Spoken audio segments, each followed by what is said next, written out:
मुझे तुमसे जरूरी बात करनी है। मैं कल सुबह तुम्हारे घर आऊंगा, प्लीज घर पर रहना। क्या तुमने आज की मैगजीन देखी है? उसमें मैते की तस्वीर एक औरत के साथ आई है।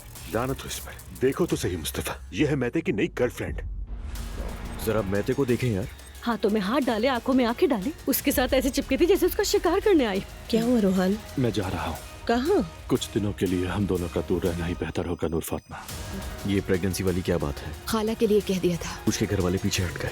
उन्होंने कह दिया कि हम अपनी बेटी ऐसे घर में नहीं देंगे। मेरी फीलिंग्स तुम्हारे लिए खत्म नहीं हुई, बस तुम्हारे साथ रहना चाहती हूँ मैं।